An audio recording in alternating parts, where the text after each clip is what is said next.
नमस्कार मित्रों। तकनीकी दिक्कतें आती रहती हैं और मैं उसमें फंसता रहता हूँ। इससे थोड़ी देरी हो जाती है। वो गाना है ना कि देर करता नहीं देर हो जाती। तो इसलिए मैं क्षमा चाहता हूँ और अब सीधे विषय पर आता हूँ। देखिए क्या है कि हमारे देश में, हमारे लोगों में कुछ बड़ी भ्रांतियाँ हैं। जो विषय है मीडिया पे, अभिव्यक्ति की बात जो है, हमारे संविधान में अभिव्यक्ति की आज़ादी तो दी गई है, लेकिन जो एक भ्रम है कि मीडिया, प्रेस, ये हमारा चौथा खंबा है, ये बहुत बड़ा भ्रम है। हमारे संविधान में सिर्फ तीन ही स्तंभ है, कोई चौथा स्तंभ नहीं है। विधायिका, कार्यपालिका और न्यायपालिका, सिर्फ ये तीन स्तंभ है। चौथा कोई स्तंभ नहीं है। ये चौथा स्तंभ प्रेस वालों ने अपनी दुकानदारी के लिए खड़ा कर रखा है। इससे बचना पड़ेगा। बहुत प्रसिद्ध विचारक हुए हैं कार्ल मार्क्स। वो बहुत साफ कहते थे कि प्रेस की आज़ादी मतलब पूंजीपतियों की आज़ादी। तो प्रेस की आज़ादी का मतलब हमारे यहाँ भारत में पूंजीपतियों की आज़ादी है, प्रेस की आज़ादी नहीं है, क्योंकि प्रेस की कोई कल्पना ही नहीं है। हमारे संविधान में चौथा स्तंभ है ही नहीं। अभिव्यक्ति की आज़ादी है और हर नागरिक को, सिर्फ प्रेस को नहीं है, किसी भी को है। जितने नागरिक हैं 130 करोड़, सबको अपनी अभिव्यक्ति की आज़ादी है। लेकिन अभिव्यक्ति की आज़ादी का मतलब ये नहीं कि जहर फैलाना, नफरत फैलाना। हमारे देश में दो चार भ्रम और कसके हैं। जो जैसे कोई राष्ट्रभाषा नहीं है, जैसे कोई चौथा स्तंभ नहीं, वैसे कोई राष्ट्रभाषा नहीं, हिंदी भी नहीं है। और जब राष्ट्रभाषा नहीं है तो फिर ये राष्ट्रकवि कैसे हो जाते हैं? मैथिली शरणगुप्त, रामधारी सिंह दिनकर, सोहनलाल द्विवेदी तक वो परंपरा आती है राष्ट्रकवि की। उसके बाद अचानक समाप्त हो जाती है, क्योंकि अपनी भूल सबको मालूम हो जाती है। क्योंकि हमारी राष्ट्रभाषा जब नहीं है तो फिर राष्ट्रकवि कैसे होंगे? तो अभिव्यक्ति किसी भी की, चाहे मनुष्य हो, चाहे कोई जीव हो, कोई जानवर हो, सबके पास अभिव्यक्ति के खत की आज़ादी है। वो कहते हैं ना कि आदमी पहले अर्थ समझता है, शब्द बाद में समझता है। कोई शिशु है ना, वो माँ को समझता है, माँ का दूध समझता है, अपने सारे हित समझता है बिना शब्द की जानकारी के। तो वही स्थिति मनुष्यों में भी है। मनुष्य अपना स्वार्थ जानता है, उसी को अभिव्यक्ति मानता है। यह अभिव्यक्ति नहीं है। अभिव्यक्ति है कि आप अपने मौलिक अधिकारों की बात करें। सिर्फ अपने स्वार्थी अधिकारों की बात करना अभिव्यक्ति की आज़ादी नहीं है। मुक्तिबोध कहते हैं कि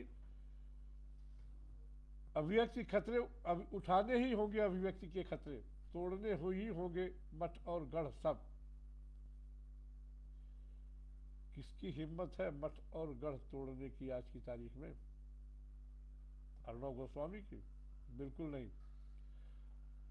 आज मैंने देखा सुबह सुबह टीवी चैनलों पर अर्णव गोस्वामी हाथ जोड़े कायरों की तरफ भीख मांग रहा था।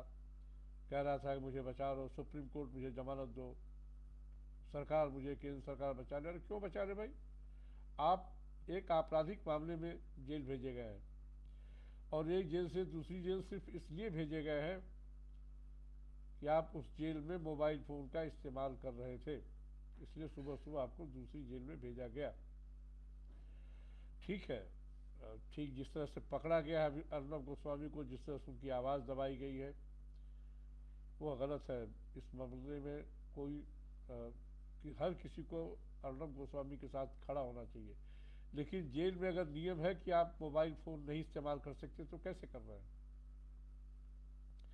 अच्छा, पत्रकारिता क्या थानेदारी होती है? अर्णव का कोई शो उठा के देख लिए, टाइम्स नाउ से लेके रिपब्लिक भारत तक, रिपब्लिक भारत इंडिया तक, जिस तरह से वो कहते हैं थानेदारी दिखाते हुए, खड़े हो जाओ, बैठ जाओ, चुप हो जाओ, ये बातचीत की शैली तो नहीं है। ठीक है, आपने बहुत सारे मामले उठाए इधर हाल के समय में, खास करके सुशांत सिंह राजपूत का मामला, पालघर का मामला। लेकिन थानेदारी और पत्रकारिता में कुछ तो फर्क कीजिए। अकबर इलाहाबादी कहते थे ना, खींचो न कमान तीर निकालो, जब तो मुकाबिल हो तो अखबार निकालो। वह साहस तो अर्नब गोस्वामी में है, तो मुकाबिल साहस तो है, लेकिन एक बार अगर जेल चले गए तो उसको पूरी गरिमा से उस जेल को जिए और अपनी लड़ाई लड़िए, भीख मत मांगिए। अगर लड़े हैं तो ठीक से लड़िए। लड़ने का मतलब भीख मांगना नहीं होता कि सुप्रीम कोर्ट मुझे बोल दे। अरे ऑलरेडी सुप्रीम कोर्ट में आपका मामला चल रहा है और इसमें कोई केंद्र सरकार या कोई भी सरकार कोई मदद नहीं कर सकती। ये अभी आज कुछ लोग शाम को गए तो हैं राष्ट्रपति से मिलने, जिसमें मेजर जनरल GD बख्शी सहित बहुत सारे लोग हैं अर्नब के शुभचिंतकों में से। देखिए, शुभचिंतक हम भी है, किसी भी गलत चीज़ के खिलाफ खड़ा होना बहुत ज़रूरी है। और अगर गलत ढंग से अर्नब गोस्वामी को गिरफ्तार किया गया है तो उसका विरोध तो हम भी करते हैं, लेकिन अगर कोई आपराधिक मामला आपके खिलाफ है तो वो अदालत ही उसको तय कर सकती है, कोई सरकार नहीं तय कर सकती। उसको अदालती ढंग से निपटिए ना। इसको जनता का मामला, अगर सड़कों पर चीज़ें तय होने लगेगी तो फिर तो कानून व्यवस्था ध्वस्त हो जाएगी ना। आप अगर कानून के लिए लड़ते हैं तो कानून का आपको ख्याल भी रखना पड़ेगा और चीज़ों को कानून से ही लड़ना पड़ेगा। अगर मामला अदालत में है, पुलिस में है, उसमें कोई केंद्र सरकार कैसे मदद करे? लोग निंदा ही कर सकते हैं, वो कर रहे हैं, लगातार कर रहे हैं।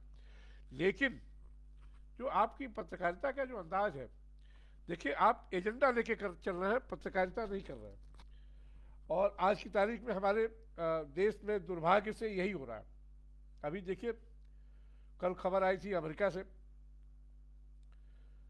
कि वहाँ के पूर्व राष्ट्रपति, अभी खैर राष्ट्रपति हैं, अभी पूर्व नहीं हुए, मिस्टर ट्रम्प झूठ पे झूठ बोले जा रहे थे और वहाँ के मीडिया वालों का लाइव टेलीकास्ट बंद कर दिया क्योंकि झूठ पे झूठ फेंके जा रहे थे। हमारे यहाँ किसी की हिम्मत क्या? राहुल गांधी इतना झूठ बोलता है, कोई उसका प्रसारण रोक देता है क्या? ये तमाम राजनेता और झूठ बोलते रहते हैं, अनर्गल आरोप लगाए रहते हैं। अच्छा, मीडिया खुद अनर्गल आरोपों में उलझी हुई है। राफेल का दुष्चक्र कहाँ गया? खाली 2019 के चुनाव तक ही राफेल था। उस राफेल को अभी भी जिंदा रखना चाहिए ना, अगर वो मामला है तो। और चुनाव के साथ ही अगर मामले विदा हो जाते हैं तो ये प्रेस की बहुत बड़ी नपुंसकता है। देखिए, हमारे यहाँ क्या हुआ कि जब से टीवी मीडिया आया, खास करके प्राइवेट चैनलों का, उसके भी पहले स्टिंग ऑपरेशन शुरू हुआ था। आप याद कीजिए, तहलका के मिस्टर तरुण तेजपाल, बहुत बड़े तुर्रम खां थे, आजकल बलात्कार के आरोप में जेल काट रहे हैं। पता नहीं निकले कि निकले नहीं निकले, मुझे नहीं मालूम। लेकिन उनकी तहलका में पोल्ट्री चढ़ा जैसे लोगों का पैसा लगा था। ये तो सोचना चाहिए ना कि किसका पैसा आप लगा रहे हो, क्यों लगा रहे हो, फिर वो आपका इस्तेमाल क्या करेगा। बहुत बड़े सेकुलर फौज के कमांडर हैं प्रणव राय, NDTV के मालिक। क्या कर रहे हो? एजेंडा पत्रकारिता ही तो कर रहे हो, और क्या कर रहे हैं? सोनिया सेना बन के ही तो खड़े होकर क्या रहे हो? हमेशा एक अनर्गल प्रचार। ठीक है, प्रणव राय की NDTV पे ये बिल्कुल दुरुस्त बात है कि उनको खबर परोसने का सलीका मालूम है, खबरें भी उसके पास है, लेकिन एजेंडा बहुत बड़ा है। उस एजेंडे में उनकी सारी बातें और सारा मतलब वो खबर का सेंस खत्म हो जाता है। ये नहीं होना चाहिए। रवीश कुमार अब कहते नहीं अघाते कि साहब हमारे चैनल पर भाजपा वाले नहीं आते, हमारे शो में नहीं आते। अरे कैसे आएंगे? आप जब उनको बुला के लगातार जलील करेंगे और बोलने ही नहीं देंगे तो कोई क्यों आएगा? मैं समझ नहीं पाया आज तक कि अर्नब गोस्वामी के शो में भी तमाम लोग जलील होने के लिए क्यों रोज़ रोज़ पहुँच जाते हैं, और वो बोलने नहीं देता, आपको डांट के बैठा देता है, आपको चमचा चोर सब कह देता है, लेकिन आप फिर भी वहाँ पहुँचे रहते हैं, डे बाई डे पहुँचे रहते हैं। आपको अपनी इज्जत ज़रा भी प्यारी नहीं है। ये कौन सी अभिव्यक्ति की आज़ादी है? आप याद कीजिए, मैं फिर आता हूँ तरुण तेजपाल की तरफ। तरुण तेजपाल जो पहली बार खबरों में आए थे स्टिंग के लिए, 4-5 लोगों का उन्होंने स्टिंग किया था। एक जॉर्ज फर्नांडीज की पार्टी की थी, जया जेटली, उनके साथ स्टिंग किया उन्होंने एक पैसा हाथ से नहीं लिया।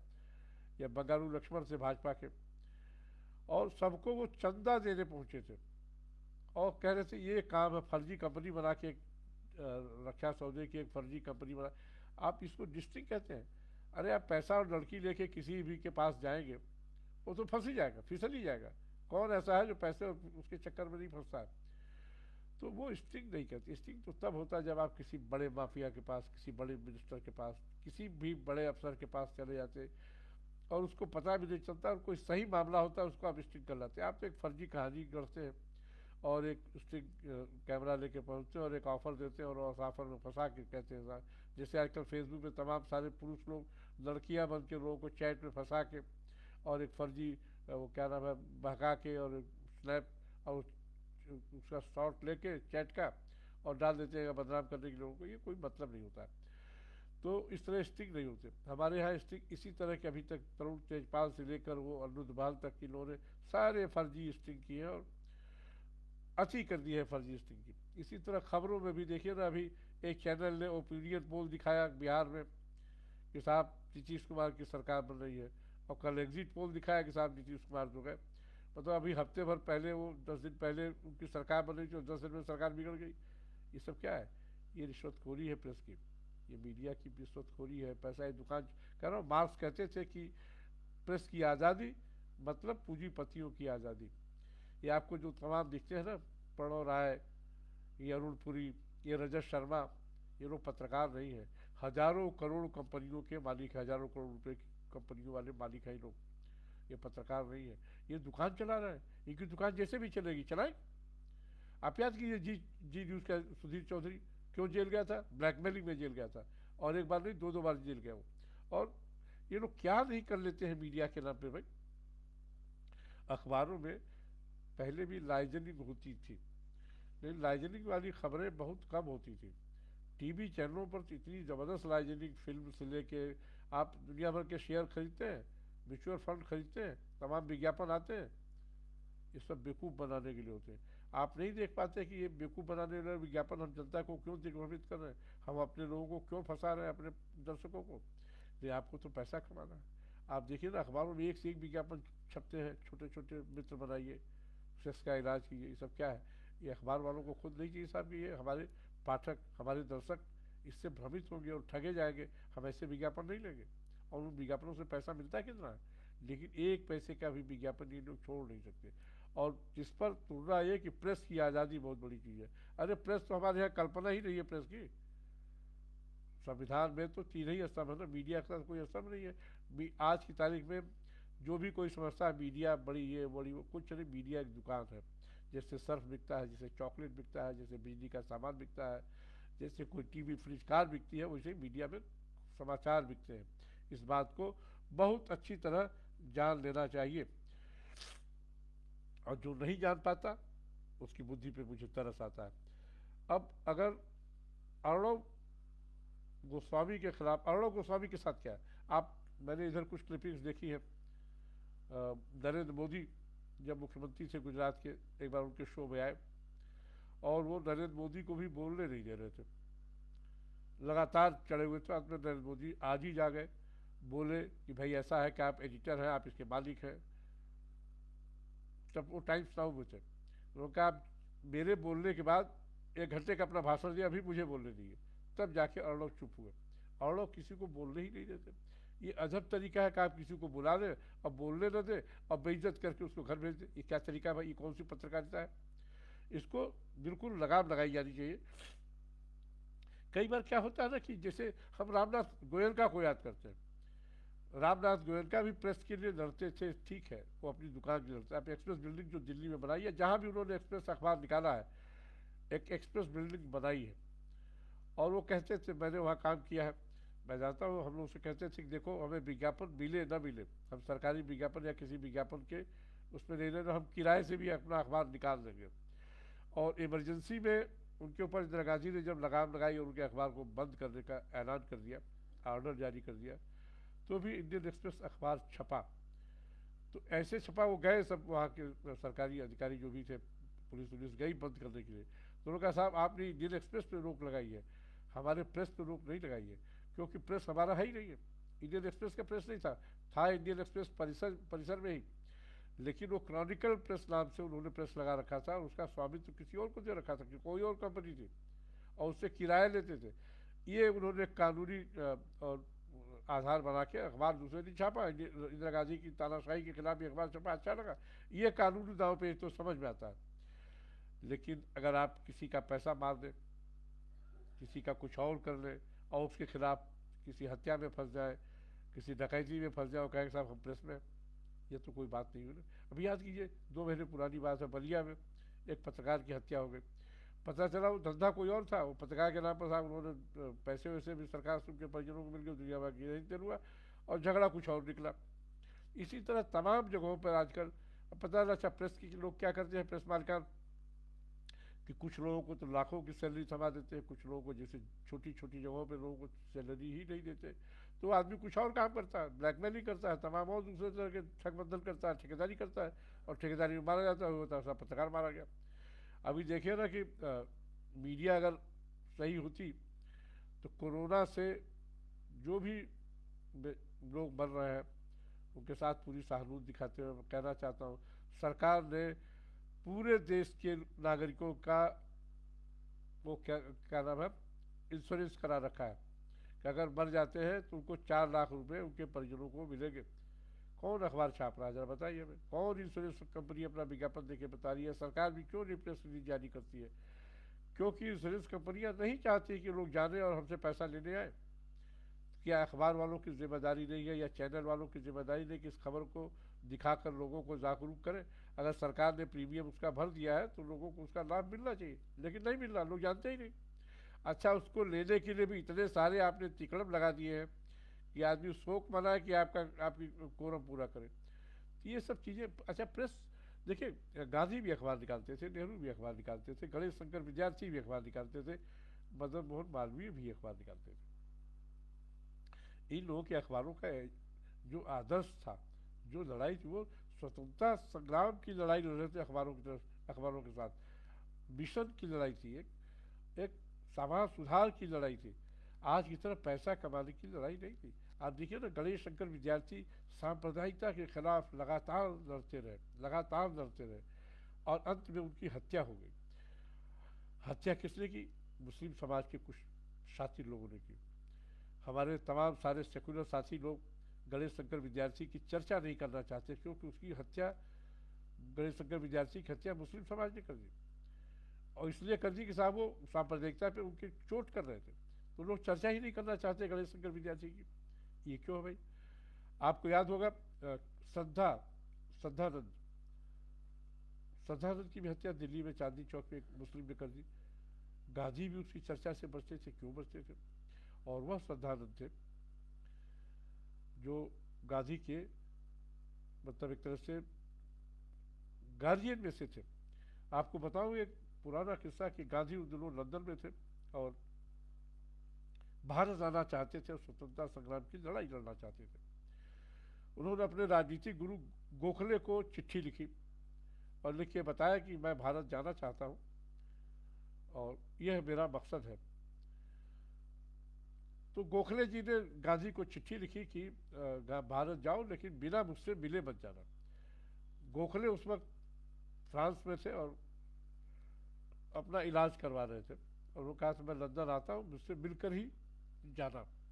अब गांधी का दुर्भाग्य था कि उसी वक्त विश्व युद्ध छिड़ गया।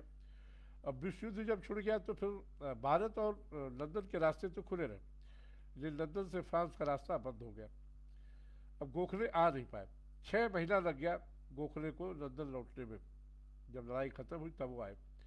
और गांधी की मतलब श्रद्धा देखिए अपने राजनीतिक गुरु, दूसरा कोई होता तो सोचता कि 6 महीने निकल गए, हम निकल लेते हैं, छोड़ो जाने दो।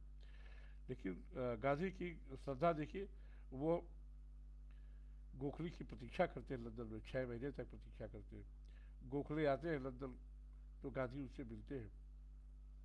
गोखले उनसे तमाम सारी राय देते हैं और कहते हैं कि जब भारत जाओ तो 3 लोग हैं वहाँ, त्रिमूर्ति, उन तीनों से बिना मिले कोई काम शुरू मत करना। और त्रिमूर्ति है रविन्द्रनाथ टैगोर की, वीर सावरकर की और श्रद्धानंद की। ये 3 लोग उनके गार्जियन बनते हैं गांधी के। और उनको आप सबको मालूम ही होगा कि गांधी को महात्मा की उपाधि रविन्द्रनाथ टैगोर ने दी है, किसी और ने नहीं दी है। और हालांकि बाद में दी है, तुरंत नहीं दी है। अफ्रीका से जब लौटते हैं, चंपारण करते हैं, उसके बाद तमाम सारी चीज़ें हैं, तो महात्मा को उपाधि मिली। तो वो मुखराम शर्मा उनका नाम है, बाद में श्रद्धानंद हो जाते हैं। और वो चूँकि तमाम हिंदुओं को मुस्लिम बनाए जाने के खिलाफ है, और लगातार जिस तरह से और वो वापसी, घर वापसी जो कहते हैं ना, ये आज़ादी के पहले की बात है। तो श्रद्धानंद घर वापसी की बात कर रहे हैं, तमाम सारे आदिवासियों को, तमाम सारे और लोगों को जिनको तलवार के दम पे, झूठ के दम पर, लालच के दम पर मुस्लिम बना दिया, उनको वापस लौटा रहे हैं हिंदू समाज में, और फिर से हिंदू बना रहे हैं। तो मुसलमान उनसे नाराज, और चांदनी चौक में उनके घर में घुस के उनकी हत्या कर देते हैं।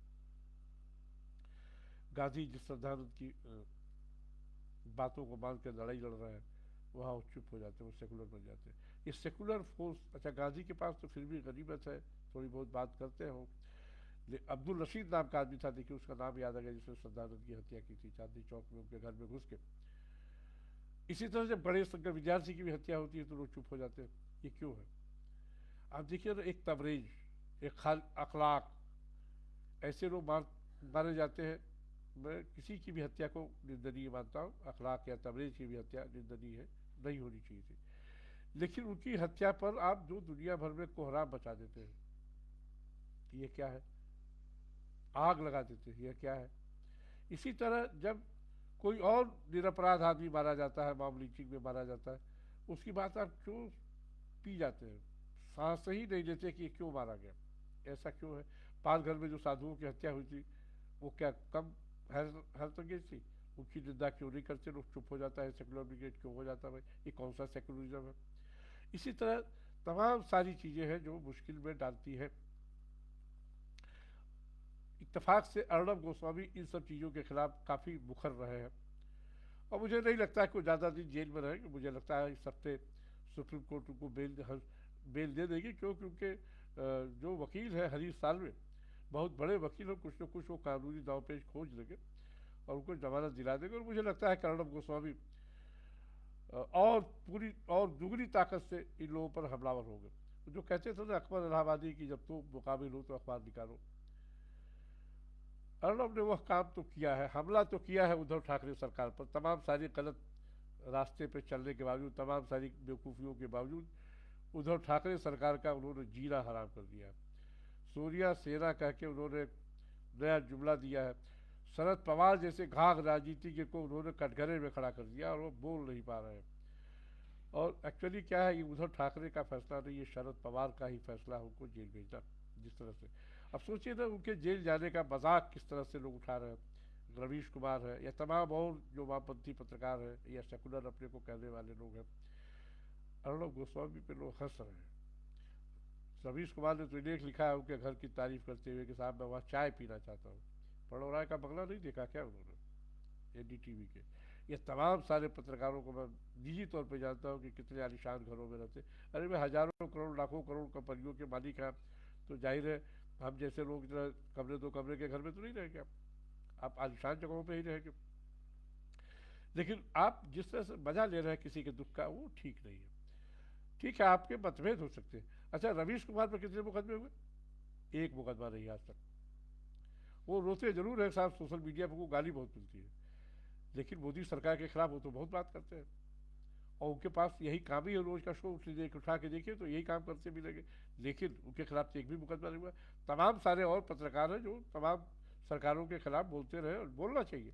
पत्रकार का काम ही है, भले आप चौथा स्तर बनाओ, लेकिन पत्रकार अगर है, आप अपने को पत्रकार मानते हैं, तो आपका काम है सवाल पूछना।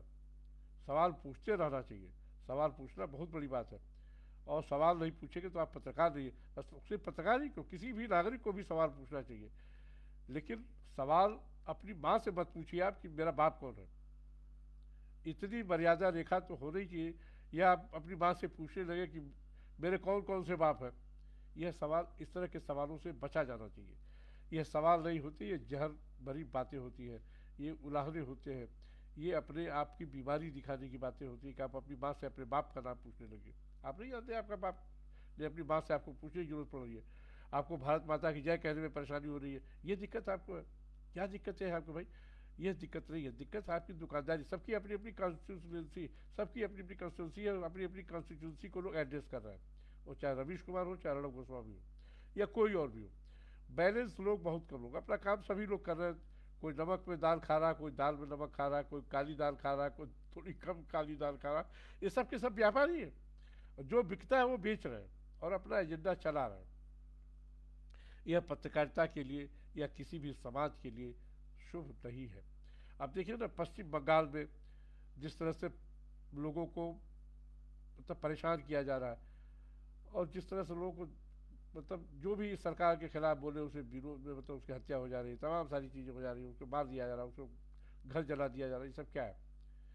आप अगर बांग्लादेशियों को, बांग्लादेशी घुसपैठियों को अपना नागरिक मानने के लिए, वोट बैंक के लिए सब कुछ दांव पर लगाने को तैयार है, देश को स्वाहा करने के लिए तैयार है, तो कोई आपको माफ़ नहीं करेगा, कोई सरकार हो। एक अर्णव गोस्वामी मैं मानता हूँ कलकत्ते में भी होना चाहिए, जो ममता बनर्जी के होश ठिकाने करे, जिससे अर्णव गोस्वामी ने उद्धव ठाकरे और पवार कंपनी की के होश ठिकाने किए। ये बताइए, कंगना रनौत भी तो सवाल ही पूछ रही थी ना, उसको भी अपनी अभिव्यक्ति की आज़ादी जरूरी है कि नहीं है? कंगना रनौत क्या कर रही थी? कोई अपराधी काम कर रही थी क्या? वो भी सिर्फ सवाल पूछ रही थी, अपनी अभिव्यक्ति की आज़ादी उसकी थी। लेकिन कंगना रनौत के साथ क्या हुआ? बीच कोरोना में उसका घर रख दिया गया, बेवजह गिरा दिया गया, कोई वजह नहीं थी। लेकिन अच्छा इतना नहीं था, उसने चूंकि एक ट्वीट किया था कि जो उखाड़ना उखाड़ लो, मैं तो सवाल पूछती रहूँगी, तो उन्होंने घर उसका तोड़ दिया और सामना में लिख दिया साहब उखाड़ दिया। ये सरकार की या किसी प्रेस की भाषा नहीं है, उखाड़ दिया।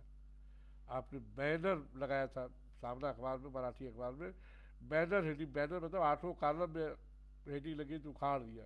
ये क्या है? ये प्रेस है? ये आज़ादी है? देखिए क्या है कि जैसे अब रिया चक्रवर्ती का मामला आया था, उसने इंटरव्यू दिया था, जाहिर पीआर इंटरव्यू था,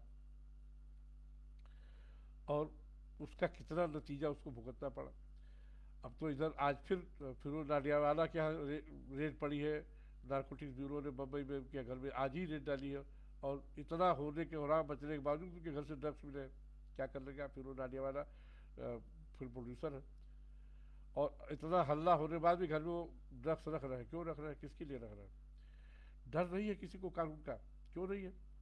इसलिए कि आप जानते हैं कि एक सेकुलर फोर्स नाम की सरकार हमारे पास सो कारण है, वो आपको बचाएगी, और नहीं बचा पा रही है। इसी तरह अर्णब गोस्वामी भी बहुत सारी मूर्खताएं करते रहे और बहुत सारी बेहूदियाँ करते रहे, उनको लगता था कि केंद्र सरकार बचा लेगी। देखिए, जब मामला आपराधिक आ जाता है, न्यायिक मामला हो जाता है, तो उसमें कोई सरकार किसी के साथ इंटरव्यू नहीं कर सकती। मुझे बहुत अच्छी तरह याद है, जून 2001 की बात है शायद, जहाँ तक मुझे याद आ रहा। जयललिता तमिलनाडु की मुख्यमंत्री थी, और उन्होंने पूर्व मुख्यमंत्री करुणानिधि के घर में रात 2 बजे पुलिस भेज दी, एक एफआईआर लिखवा के। वहाँ क्या तो साहब चेन्नई में जो फ्लाईओवर बने उसमें घपला हुआ, उसमें चेन्नई करुणानिधि के खिलाफ एफआईआर दर्ज की, और रात 2 बजे उन्होंने दरवाज़ा नहीं खोला, उनके बेडरूम का दरवाज़ा तोड़ के पुलिस घुस गई और उनको उठा लाई, उनका फ़ोन काट दिया, उनको बिस्तर से गिरा दिया और टांग के उठा लाई। वो तो एक सन टीवी का कोई रिपोर्टर पहुंच गया था वहाँ पे कैमरा लेके, तो उसने वो क्लिपिंग जब दिखाई तो सबसे पहले विश्वनाथ साहब सिंह जो पूर्व प्रधानमंत्री थे, उन्होंने उसकी बहुत निंदा की। और मैंने खुद वो क्लिपिंग देखी, करुणानिधि ओ करके चिल्लाते रहे, लेकिन कोई उनकी सुनने वाला नहीं था। अटल बिहारी वाजपेयी दोनों प्रधानमंत्री थे, उन्होंने बहुत सख्ती दिखाई सुबह सुबह, और जयललिता को बहुत डांट पिलाई। और उस बीच करुणानिधि की तबीयत खराब हो गई अचानक, पुलिस घबरा गई, उनको थाने ले जाने के बजाय, जेल ले जाने के बजाय सीधे अपोलो अस्पताल में उनको भर्ती कराना पड़ा। अटल बिहारी वाजपेयी जो उनको, जयललिता को जो कहते हैं राजधर्म सिखाया, तो उन्होंने फिर कुछ राहत दी और उनको छोड़ा गया। करुणानिधि अस्पताल में रहे, अस्पताल से निकल के घर आ गए, जेल नहीं ले जाया गया। बाद में मुकदमा चला।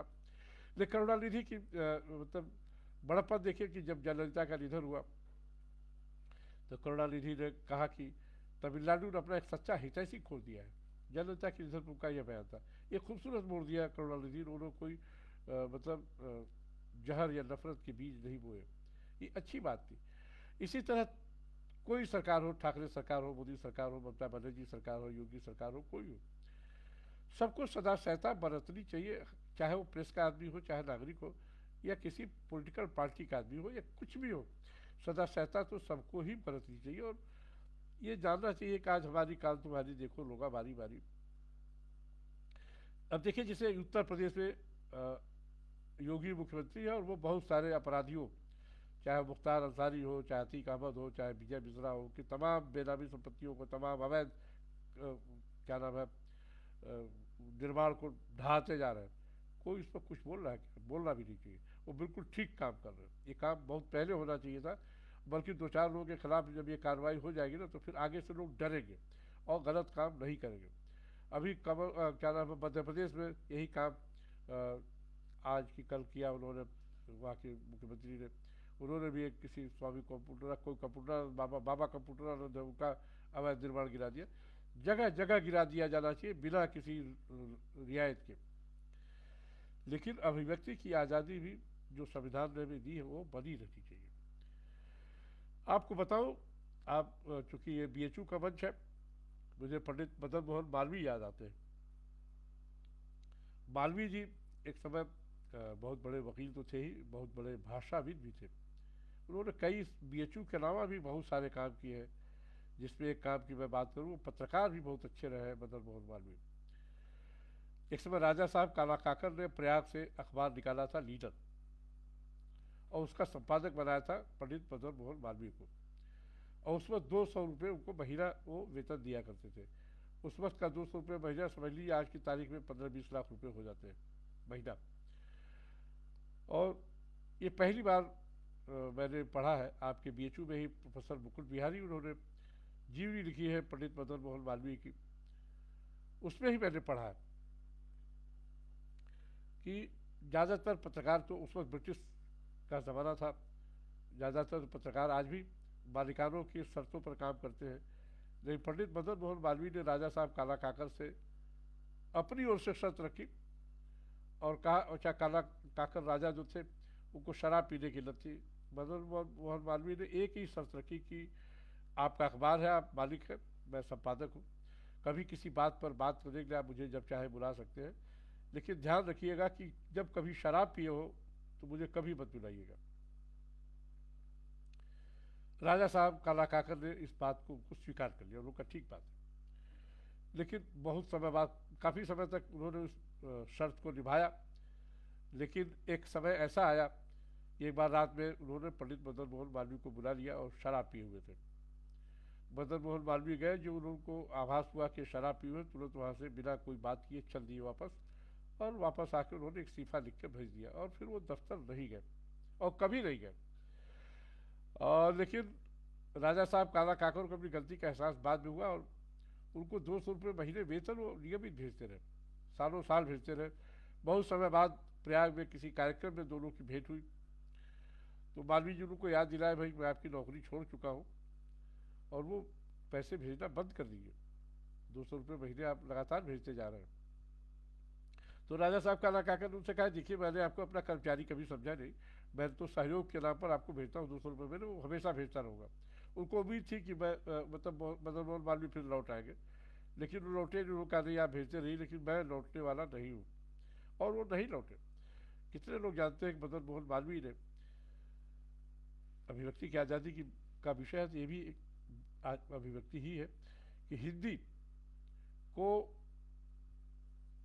समाज में स्थापित करने का सबसे पहला काम मदन मोहन मालवीय ने किया है।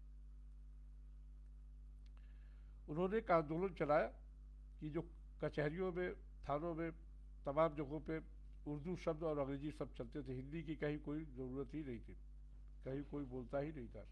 तो उन्होंने एक आंदोलन चलाया कि साहब हिंदी लोग जानते हैं, उर्दू और अंग्रेजी नहीं जानते, इसलिए हिंदी यहाँ की भाषा रखी जाए।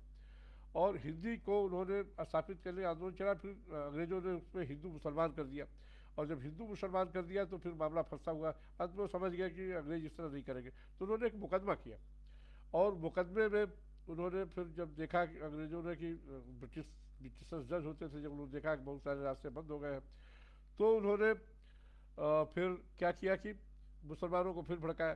तो पंडित मदन मोहन मालवीय ने समझाया मुसलमानों को कि देखिए हम आपकी उर्दू नहीं हटा रहे हैं, क्योंकि आम फहम लोग उर्दू नहीं जानते और अंग्रेजी नहीं जानते, तो इस उर्दू को हम देवनागरी लिपि में कर रहे हैं बस।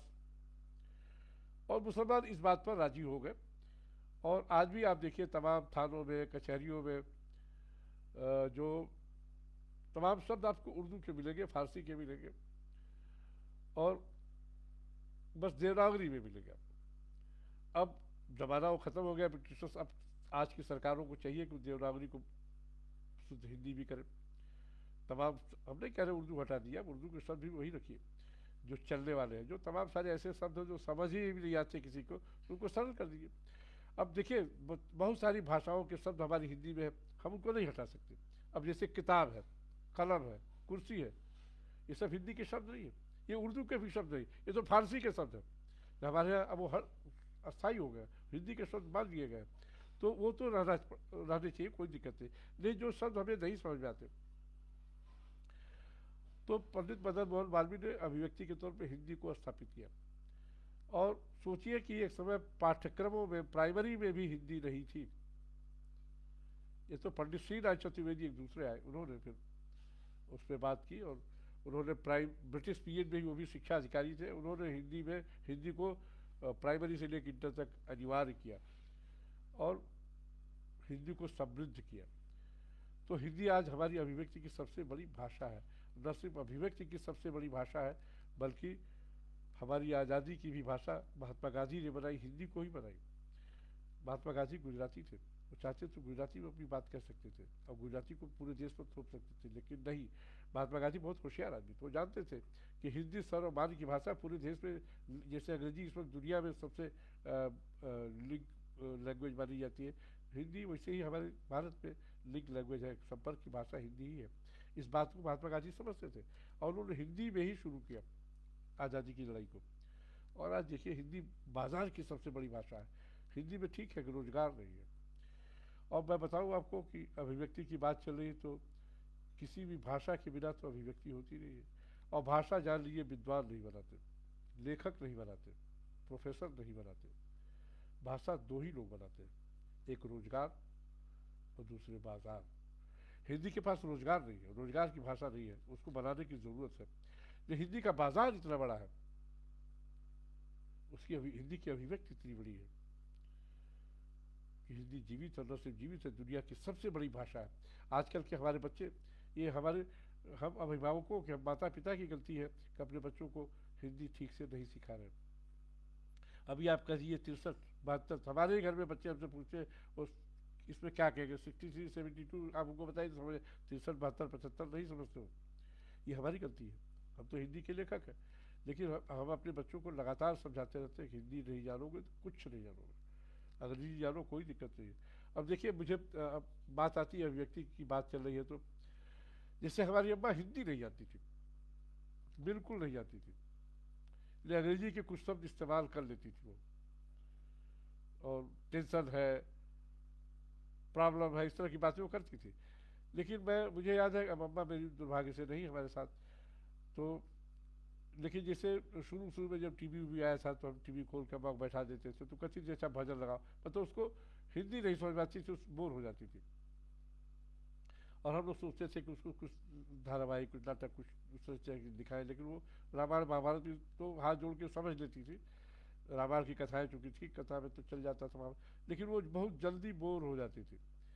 आजकल मैं देखता हूँ मेरे साथ ही स्थिति आ गई है, हमें अंग्रेजी ठीक से नहीं आती, हमारे बच्चे अंग्रेजी फिल्में लगा देते हैं, अंग्रेजी गाने लगा देते हैं, अंग्रेजी सीरियल्स लगा देते हैं, अंग्रेजी वेब सीरीज लगा देते हैं।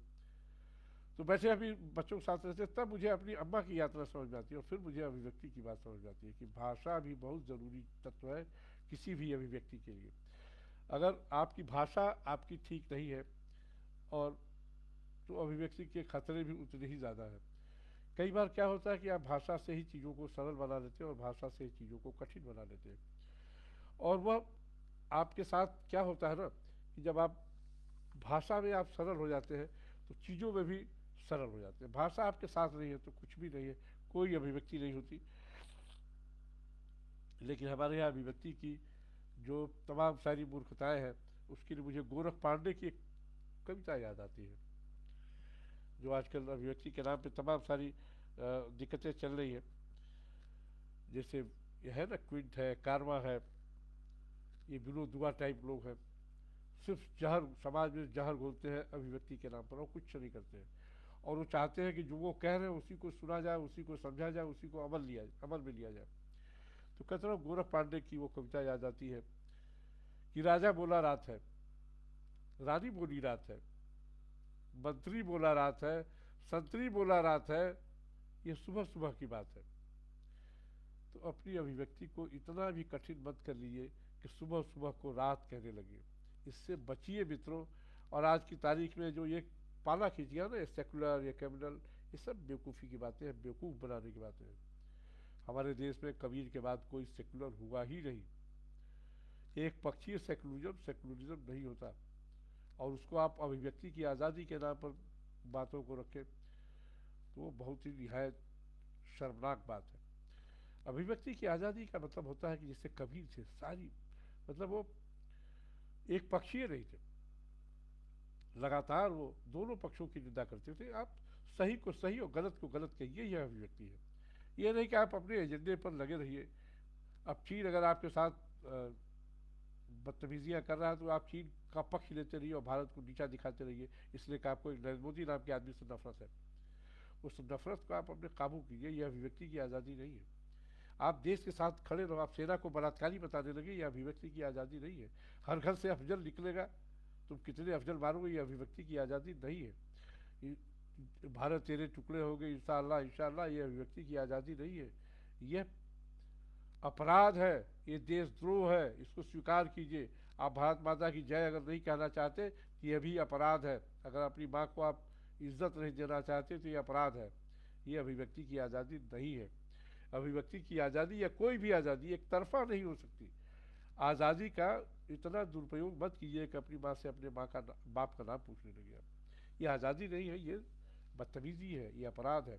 इस अपराध से बचिए। देखिए क्या है कि दुर्योधन महाभारत में अगर कहता था कि मेरा बाप अंधा था तो उसमें मेरा क्या कसूर, वो ठीक कहता था, उसकी मांग बहुत ही जायज़ थी। लेकिन दुर्योधन के तरीके इतने नाजायज थे, लाक्षागृह, द्रौपदी का चीरहरण, जुआ, ये सब नाजायज तरीके से, इसलिए दुर्योधन खलनायक बन जाता है। देखिए विभीषण रामायण में बहुत अच्छा काम करता है, लोग कहते हैं राम का काम करता है, ठीक है, लेकिन अपने भाई के साथ विश्वासघात करता है, इसलिए उसको कभी जायज़ नहीं माना गया। तो राम का काम करना भी एक बड़ी बात थी, लेकिन भाई के साथ विश्वासघात करना भी बड़ा अपराध था, बड़ा पाप था, वो नहीं होना। इसीलिए आज कोई देखते हैं विभीषण अपने बच्चे का नाम रखता है क्या? नहीं रखता है।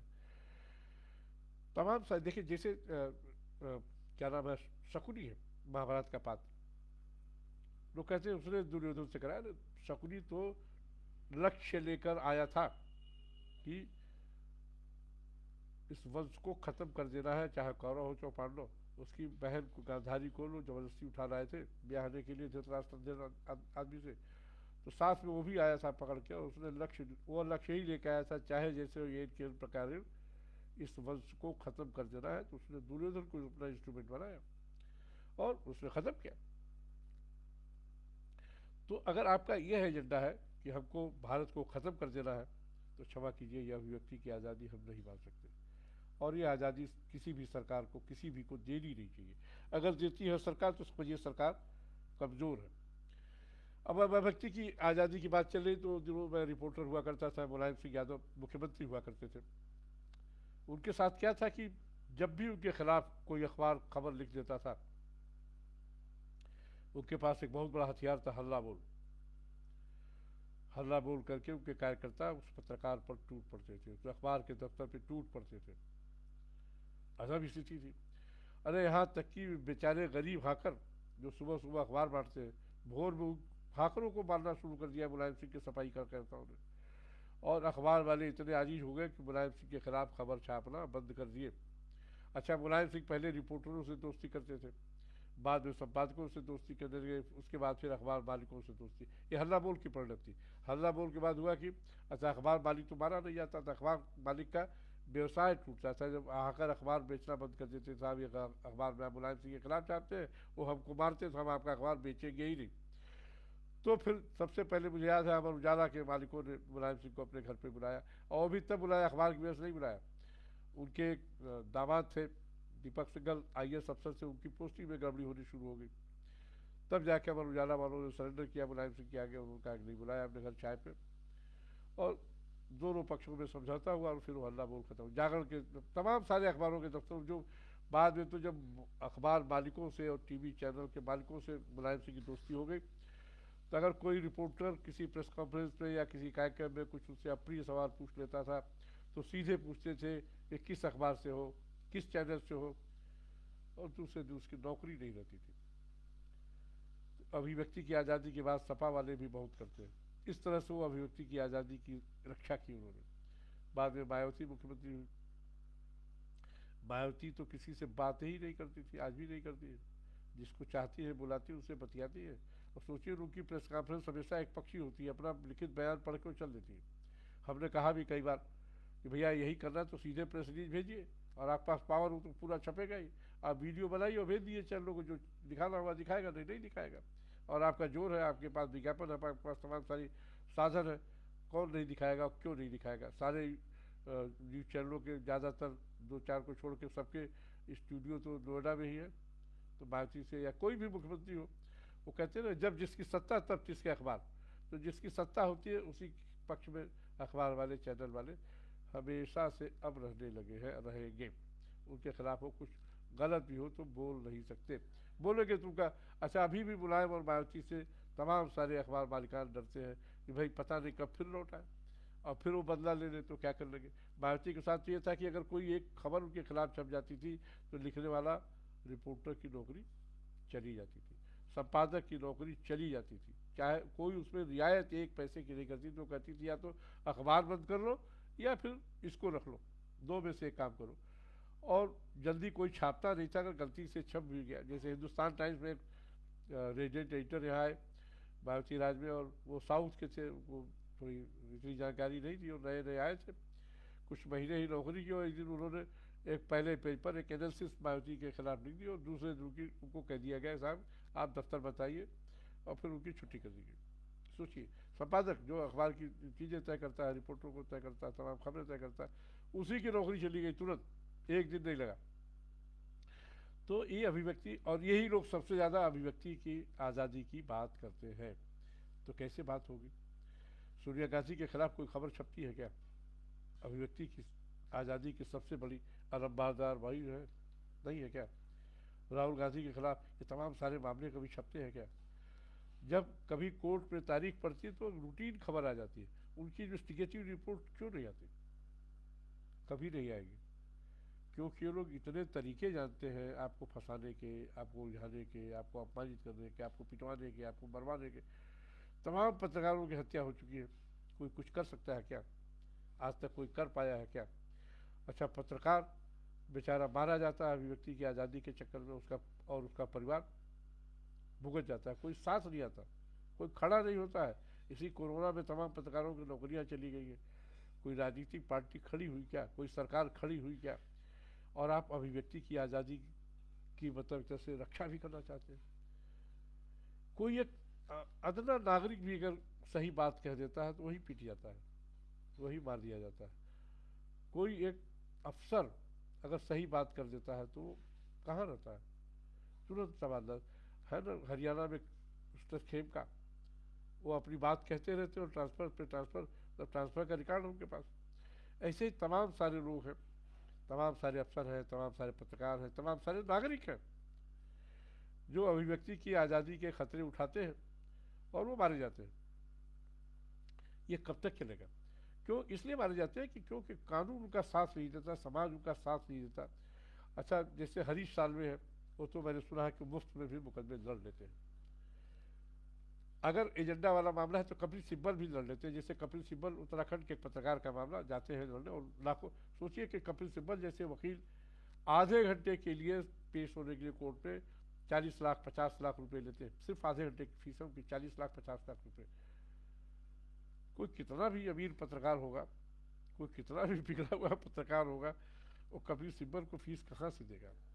चिदम्बरम जैसे लोग जब मिनिस्टर थे, फाइनेंस मिनिस्टर थे, हमें कम से 3-4 महिलाओं ने बताया, पत्रकारों ने, महिला पत्रकारों ने, कि जब जब वो इनसे इंटरव्यू करने गई, उनकी शर्त होती थी कि बिस्तरबाजी करो, हमारे साथ सो तभी इंटरव्यू देंगे। और कुछ पत्रकार वो इंटरव्यू ले आती थी। मुझे याद आता है कि इमरान खान जो आजकल पाकिस्तान में प्रधानमंत्री है, वो जब क्रिकेट टीम पाकिस्तान के कैप्टन थे, तो एक बार दिल्ली आए कि कोई मैच खेलने, तो इंडियन एक्सप्रेस की एक रिपोर्टर थी उधर, सीमा मुस्तफ़ा, वो गई इमरान खान से इंटरव्यू करने, और इमरान खान ने कहा कि भाई मेरी एक शर्त है इंटरव्यू की, और वो बिस्तरबाजी की। और सीमा मुस्तफ़ा ने बड़े शान से लिखा कि और मैं इंटरव्यू ले आई। मतलब ये शर्त भी बताई और फिर बताया कि और मैं इंटरव्यू ले आई, और छपा इंडियन एक्सप्रेस में, ये भी छपा। क्या कर लेंगे आप? ये और आज की बात नहीं है, 80s की बात है, 80s की बात है, 80s से भी मतलब 80s बिगनिंग की बात है। तो ऐसे अगर अभिव्यक्ति की आज़ादी दिखानी है तो फिर बात ही और है। चिदम्बरम भी यही कहते थे, तमाम और राजनीतिक भी यही काम करते हैं। और आप देखिए ना कि अभिव्यक्ति की आज़ादी का कितना लाभ लिया है हमारे महिला पत्रकारों ने, और कितने घर तोड़े हैं। दिग्विजय सिंह की पत्नी का नाम मालूम? अमृता राय। पहले जी न्यूज़ में थी, फिर राज्यसभा में दिग्विजय सिंह ने नौकरी दिलाई। और दिग्विजय सिंह ने जब 2014 के चुनाव के पहले जब नरेंद्र मोदी को प्रधानमंत्री प्रस्तावित कर दिया गया, तो कहीं से खोज के लाया कि यशोदा बेन की पत्नी, ये तो विवाहित है, ये है, वो अध्यापिका है, क्या क्या, और वीडियो सोशल वायरल किया सोशल मीडिया पे। तो नरेंद्र मोदी तो आसानी से बचने वाले हैं नहीं, और वो है ना कि एक शेर, मैं वो आशिक नहीं जो बैठ के चुपके से गम खाए, यहाँ तो जो सताए या अली बर्बाद हो जाए। तो नरेंद्र मोदी वही आशिक है।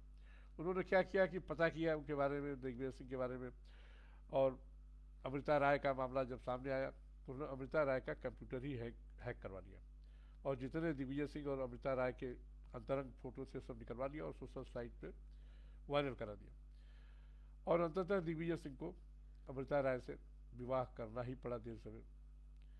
आप देखिए ना अपने कश्मीर के जो है फारूक अब्दुल्ला के बेटे हैं उमर अब्दुल्ला, वो भी एनडीटीवी के एक निधि राजदान है, अपनी पत्नी को छोड़ के उनके साथ हो रह रहे हैं।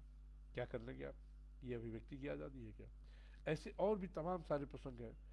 ये जो पड़ौना के कारपियन सिंह हैं, उन्होंने भी एक एनडीटीवी के पत्रकार से विवाह कर लिया है, अपनी पत्नी को छोड़ दिया है। तो ये अभिव्यक्ति की आज़ादी अगर ऐसे होती है कि आप अपना परिवार तोड़ के अपनी पत्नी को सड़क पर छोड़कर और पत्रकारों को ये पकड़ लेते हैं, महिला पत्रकारों को, तो यह अभिव्यक्ति की आज़ादी का दुरुपयोग है।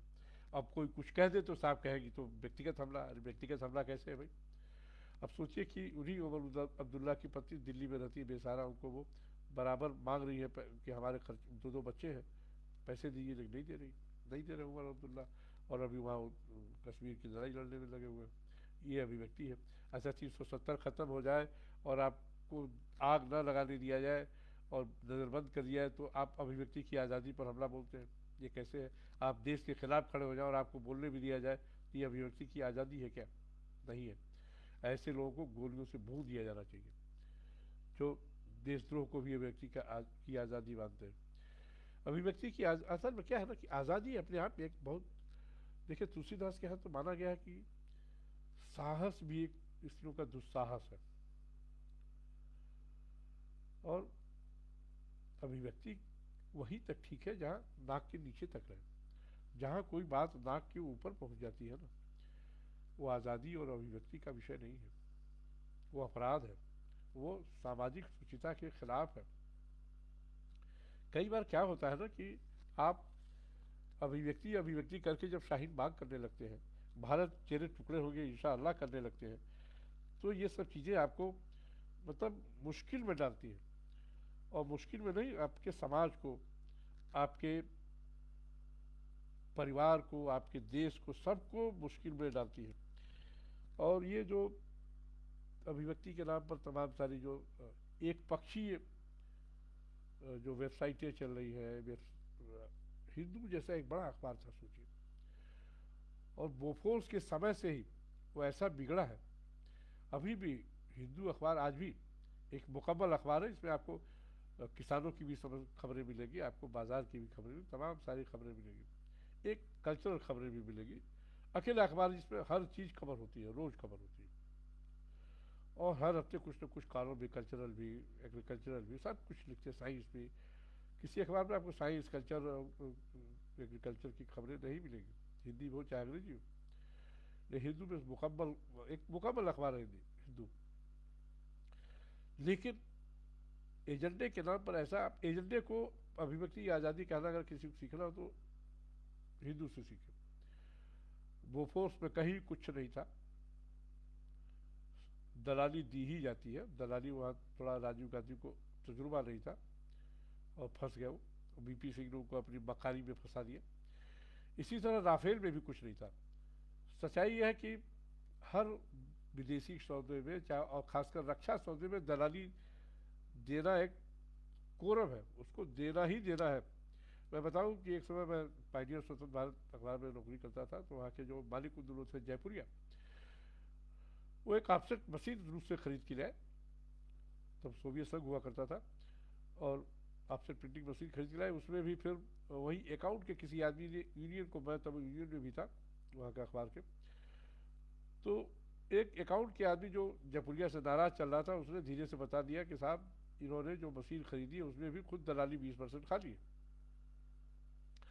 अब हम लोगों को भी ठीक से मालूम नहीं था क्या था क्या नहीं था, और हमने उसको अपना इशू बना लिया और हड़ताल हड़ताल शुरू कर दी कि ठीक नहीं साहब, मालिक खुद सौदा मशीन खरीद के लाए और अपने कमीशन खाने लगे, ठीक नहीं। और हड़ताल हड़ताल शुरू हुई। उसमें जयपुरिया ने हम लोग को बुलाया और बताया कि साहब ये हमने कमीशन लिया है सही से, लेकिन अगर हम ये कमीशन ले लेते तो कोई एजेंट देता, हम ही एजेंट बन गए, हमने कमीशन ले लिया और वो पैसा भी देखिए हमने कंपनी में डाल दिया है।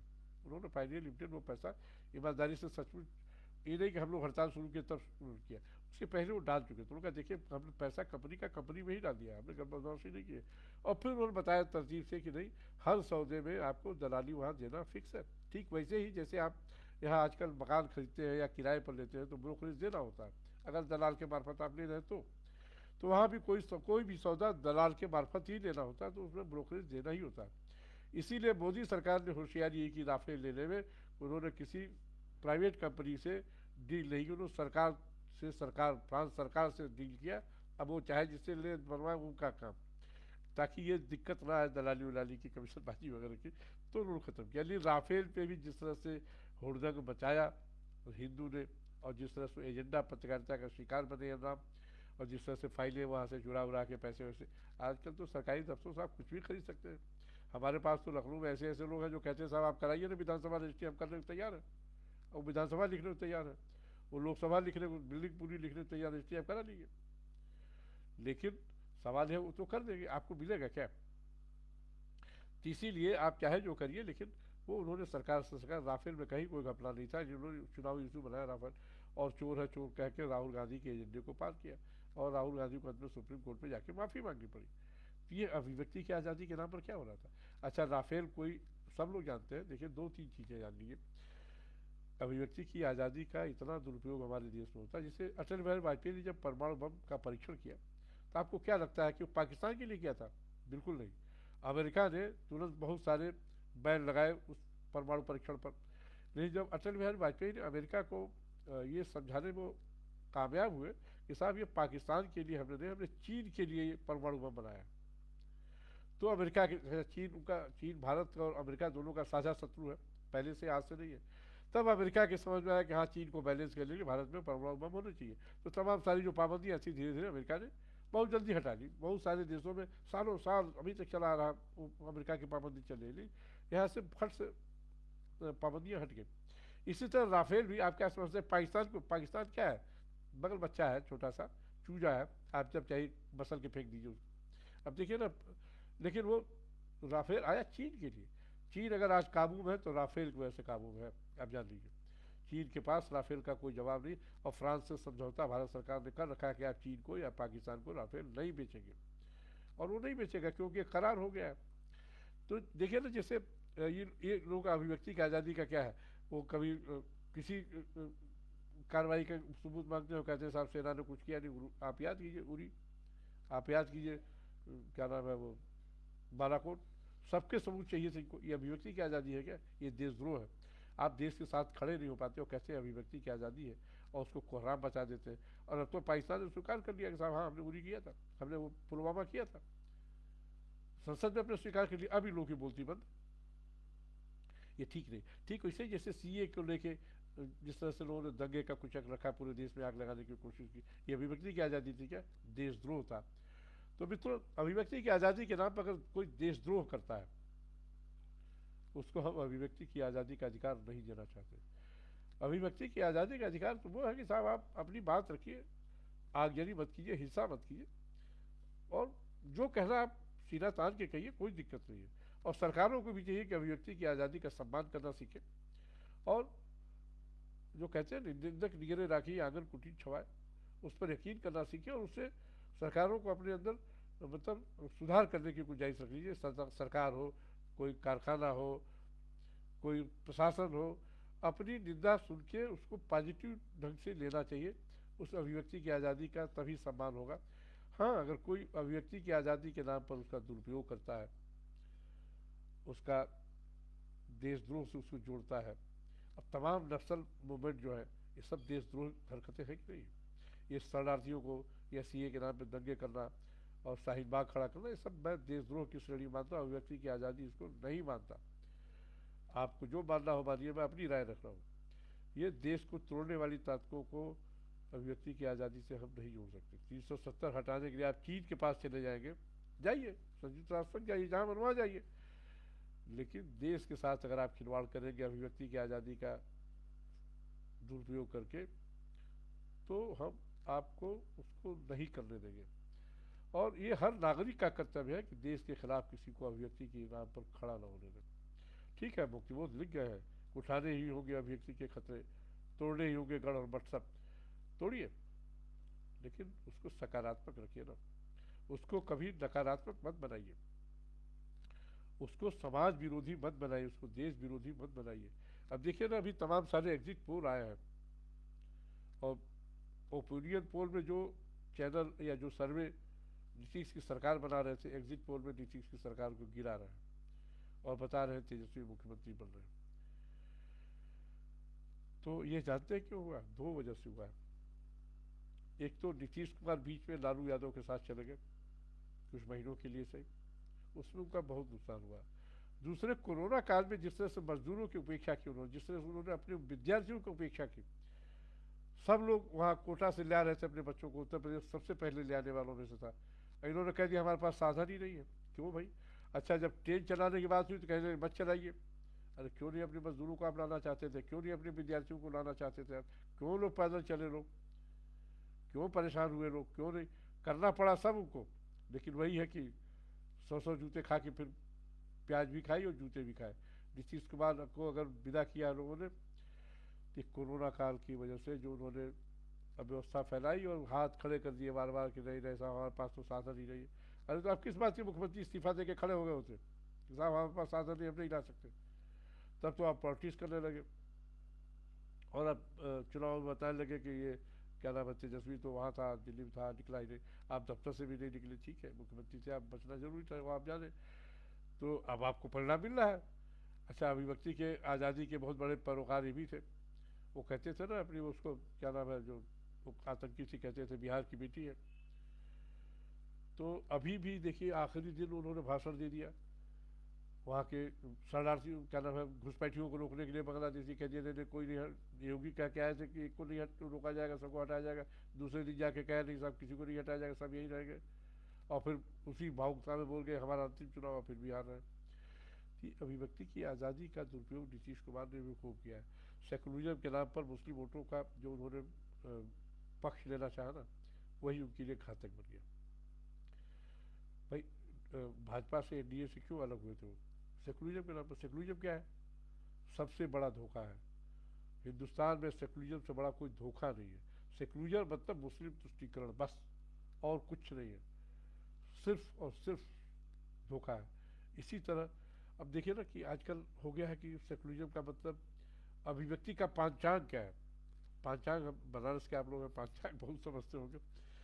आप दलित ले लीजिए, मुस्लिम ले लीजिए, उसमें देशद्रोह जोड़ दीजिए, ये है अभिव्यक्ति की आज़ादी।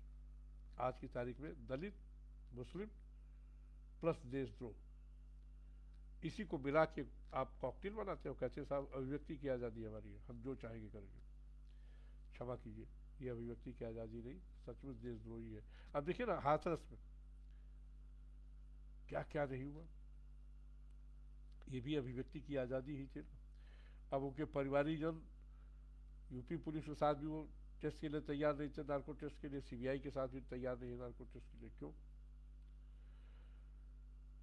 हमारा जो अपना निष्कर्ष है, सीधे सीधे वो ऑनर किलिंग है, लेकिन उसके नाम पर कुछ लोग आ गए और उसको बरगला के वही अभिव्यक्ति की आज़ादी आ गई और फंसा दिया और पैसे भी ले लिए और 50 लाख तक की डिमांड करवा दी।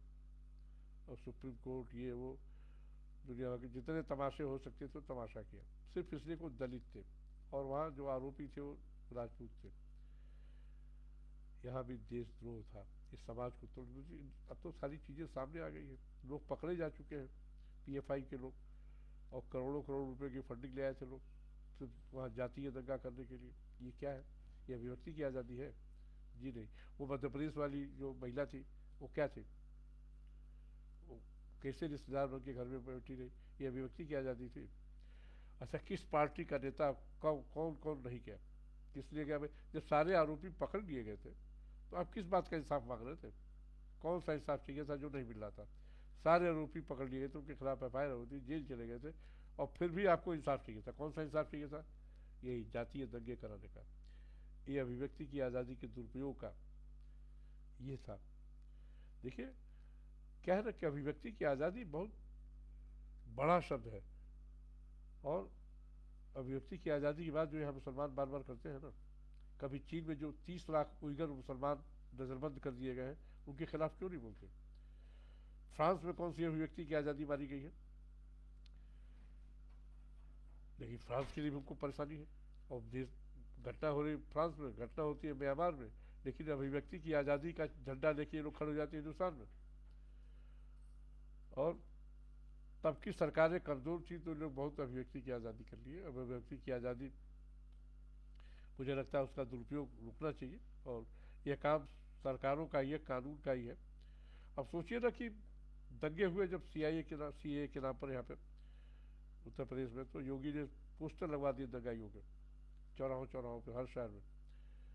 तो हाईकोर्ट के एक जज साहब अभिव्यक्ति की आज़ादी पा गए तब, जबकि उन पोस्टरों में उन सभी लोगों का, उन्हीं लोगों की फोटो लगी है जो सीसी कैमरे में हिंसा करते पाए गए हैं, आगजनी करते पाए गए।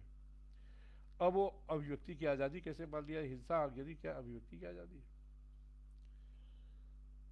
अगर इसको ही अभिव्यक्ति की आज़ादी कहते हैं तो क्षमा कीजिए, इस अभिव्यक्ति की आज़ादी को खत्म कर देना चाहिए। अगर देश को जलाना ही अभिव्यक्ति की आज़ादी है तो इसे खत्म कर दिया जाना चाहिए।